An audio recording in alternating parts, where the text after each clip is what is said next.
तो अब मैं आता हूँ क्वेश्चन नंबर 81 पे। तो क्वेश्चन नंबर 81 बेसिकली क्या है, in the equation mx, y dx plus nx, y dy is equal to 0। तो मतलब ये आपके पास एक डिफरेंशियल इक्वेशन दिया है, ठीक है। इस डिफरेंशियल इक्वेशन को हम लोग एग्जैक्ट कब बोलते हैं, जब क्या होता है del m upon del y is equal to del n upon del x हो गया है, ठीक है। तो इस डिफरेंशियल इक्वेशन को उस वक्त हम लोग क्या बोल लेते हैं, एग्जैक्ट बोल लेते हैं। ये तो आपने पढ़ा ही होगा। If del m upon del y minus del n upon del x upon n is a function of f of y only, तो क्या होगी, जो वैल्यू आ रही है सिर्फ y का कोई फंक्शन आ जाए, ठीक है। then e to the power f of y dy is an integrating factor। तो जो आपके पास e की power f of y dy है, इसका जो इंटीग्रेशन करोगे ये क्या हो जाएगा, integrating factor. Integrating factor basically क्या होता था कि हमारे पास अगर कोई ऐसा डिफरेंशियल इक्वेशन दिया है वो एग्जैक्ट ना हो, तो एग्जैक्ट बनाने के लिए हम लोग कुछ फंक्शन से मल्टीप्लाई करते हैं, कुछ वैल्यू से मल्टीप्लाई करते हैं, उस वैल्यू को हम लोग क्या बोल देते हैं, इंटीग्रेटिंग फैक्टर बोल देते हैं, ठीक है। अब दूसरा हमारे पास क्या करा, इन the equation mx, y dx plus nx, y dy is equal to 0 if del m upon del y minus del n upon del x is a function of f of y only, then e की power f of y dy is an integrating factor। तो यहाँ पे क्या आएगा, आपके पास जो ये value आएगी, अगर ये y का ही फंक्शन आ रहा है, देन क्या हो जाएगा, ये इंटीग्रेटिंग फैक्टर हो जाएगा, ठीक है। ये आपके पास दो स्टेटमेंट दिए, अब हमको ये बताना क्या दोनों ही ट्रू है या कोई एक ट्रू है या दोनों इनकरेक्ट है, ठीक है। ये इसी की बेसिस पे आपके पास चार ऑप्शंस बने हैं। तो सबसे पहले मैं बता देता हूं कि अगर ऐसा डिफरेंशियल इक्वेशन दिया हो और ये किस दिया हो, तो देखो पहला इंटीग्रेटिंग जो फैक्टर बनता है 1 upon n del m upon del y minus del n upon del x। अगर ये फंक्शन ऑफ x आ जाए, f ऑफ x आ जाए, देन जो इंटीग्रेटिंग फैक्टर बनता है वो integration f of x dx बन जाता है। इसी को हम लोग क्या बोल देते हैं, इंटीग्रेटिंग फैक्टर, ठीक है। तो आपका देखो जो फर्स्ट वाला फॉर्म है, फर्स्ट वाला फॉर्म ऐसा ही कुछ है, लेकिन ये क्या दे रहा है, फंक्शन ऑफ y। तो क्या आपका ये वाला ऑप्शन करेक्ट होगा, नहीं। तो आपका ये तो स्टेटमेंट 1 डिस्कार्ड हो गया, ठीक है। अब सेकंड स्टेटमेंट पे आते हैं। अगर ऐसी क्वांटिटी दी हो 1 upon m del n upon del x minus del m upon del y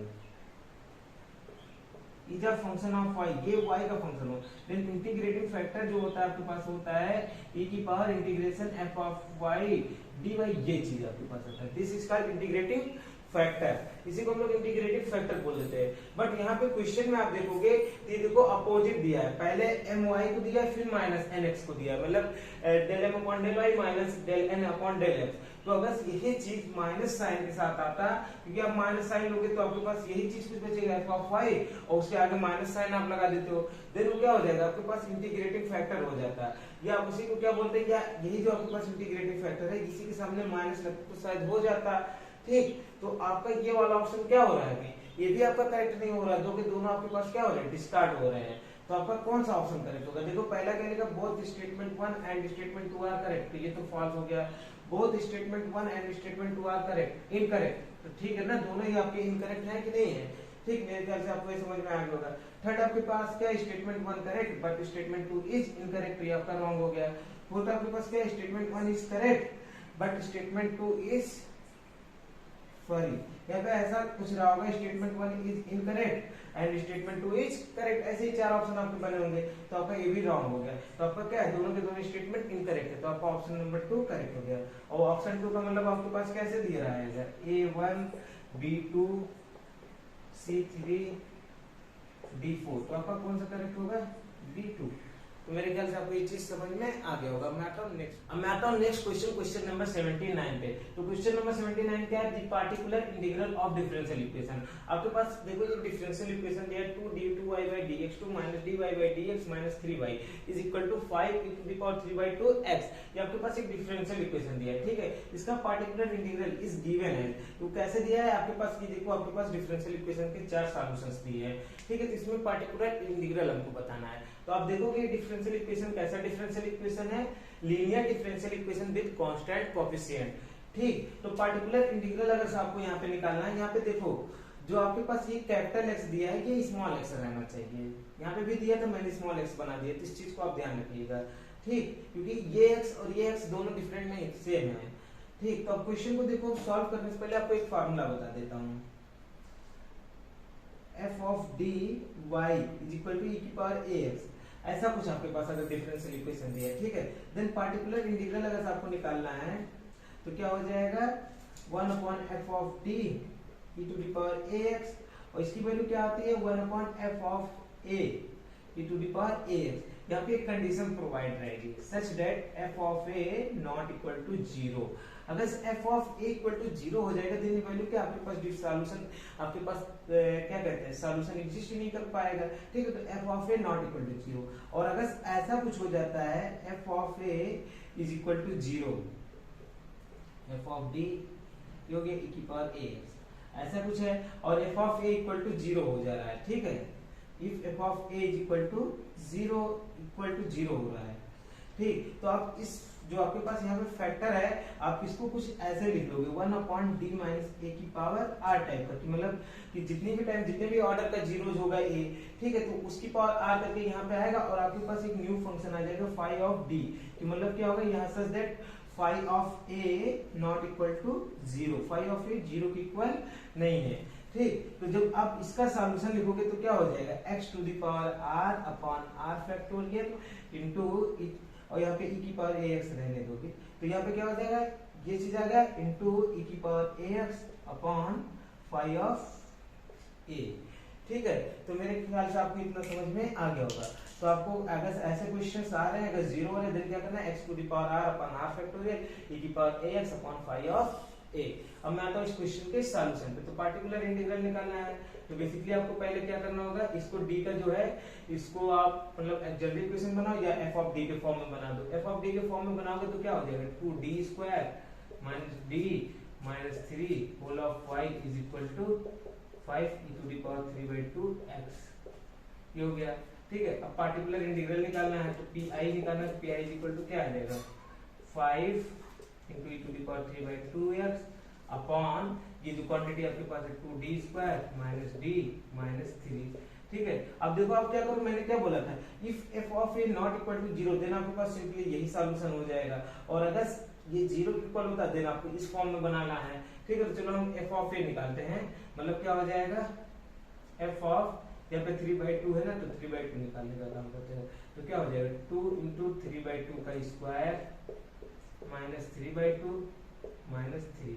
तो अब आप इसको सॉल्व करोगे देन देखो क्या आ जाएगा 3/2 का स्क्वायर आप करोगे तो क्या आ जाएगा 9/4, और 2 से 1 2 कैंसिल तो 9/2 माइनस 3/2 माइनस 3, ठीक है। तो आप यहाँ पे चाहते तो इसको सॉल्व कर सकते थे, ये देखो क्या होता कि इसका एलसीएम लेते तो क्या हो जाता 6 हो जाता, इसको सॉल्व करते तो क्या 9/2 माइनस 9/2, और ये क्वांटिटी किसकी इक्वल हो रही है 0 के। अगर ये 0 के इक्वल हो रही है तो क्या हम ऐसे सॉल्यूशन इजीली निकाल पाएंगे, नहीं, तो अब हमको इस फॉर्म में बनाना है। तो चलो वही काम करते हैं। तो क्या हो जाएगा 5 तो कांस्टेंट, इससे कोई दिक्कत ही नहीं है, और इसको क्या लिख सकते हो आप, इसको सिंपली आप कुछ ऐसा लिख सकते हो d माइनस a की पावर r टाइप का। अब देखो ये कितने ऑर्डर का जीरो है, तो ये तो 1 ही ऑर्डर का है, आप चाहे एक बार करके देख लो क्या हो जाएगा d माइनस कितना आपको बनाना है 3/2 के फॉर्म में ना d माइनस a, तो 3/2 कर लेते हैं। अब यहाँ पे क्या होगा आपके पास ये क्वांटिटी आनी चाहिए, तो पहले क्या 2d स्क्वायर, तो हम क्या करते हैं 2d से प्रोडक्ट करते हैं, 2d से प्रोडक्ट करेंगे 2d स्क्वायर हो गया, और यहाँ क्या आ जाएगा माइनस 3d, बट हमको चाहिए क्या माइनस d चाहिए, इसलिए +2 से हम लोग मल्टीप्लाई कर देते हैं। अगर +2 से मल्टीप्लाई करेंगे देन क्या आएगा, नहीं +2 से नहीं, एक मिनट, हाँ तो देखो पहले क्या 2d, यहाँ पे 2d स्क्वायर हो गया, फिर माइनस क्या हो गया 3d हो गया, फिर +2 से मल्टीप्लाई करेंगे 2d तो मतलब -d आ गया, और यहाँ पे क्या आ जाएगा -3, तो आपके पास ये चीज आ गई, और यहाँ पे आपके पास क्या है e की पावर 3/2x, ठीक है। ये देखो कैसा होगा, ये इस फॉर्म में हो गया d माइनस a की पावर r टाइप का, यहाँ पे r की वैल्यू कितनी है 1 है, इसी को आप लिखना चाहोगे तो क्या हो जाएगा 5 into r factorial, 5 into x की पावर r, x की पावर r का मतलब क्या होगा x की power 1 upon r factorial, r factorial का मतलब 1 का 1 हो गया, ठीक है। और यहाँ पे आप वैल्यू लिखोगे क्या करोगे, अब आप फाई ऑफ a लिख दोगे, फाई ऑफ a का मतलब क्या होगा 2/3, 2 into 3/2, d की वैल्यू यही है a into 2, और यहाँ पे आपके पास क्या हो जाएगा x e की पावर 3/2x हो गया आपके पास, ठीक है। अब देखोगे क्या 5x हो गया, और ये क्वांटिटी आपके पास क्या होगी e to the power 3/2x, और नीचे क्या आएगा आपके पास, देखो इस 2 से 2 कैंसिल, 3 + 2 5, और इस 5 से 5 कैंसिल, तो आपके पास क्या आ गया x e की पावर 3/2 x। तो आप देखो ऐसा कोई ऑप्शन आपके पास दिया x e की पावर 3/2 x, तो आपके पास देखो ऑप्शन 1 e की पावर माइनस दिया है, ऑप्शन 3 x e की पावर 3/2 x, तो ऑप्शन 3 आपका यही दिया है, तो ऑप्शन 3 आपका करेक्ट हो गया है। और यहाँ पे आपको कैसे देंगे, जैसा कि मैंने पहले भी बता दिया है A1 B2 C3 D4, तो C3 आपका करेक्ट हो जाएगा। तो मेरे ख्याल से आपको ये सॉल्यूशन समझ में आ गया होगा दोस्तों। अगर आप चैनल पे नए हो तो वीडियो को लाइक शेयर एंड चैनल को सब्सक्राइब कर दीजिए। थैंक यू दोस्तों, जय हिंद, वंदे मातरम।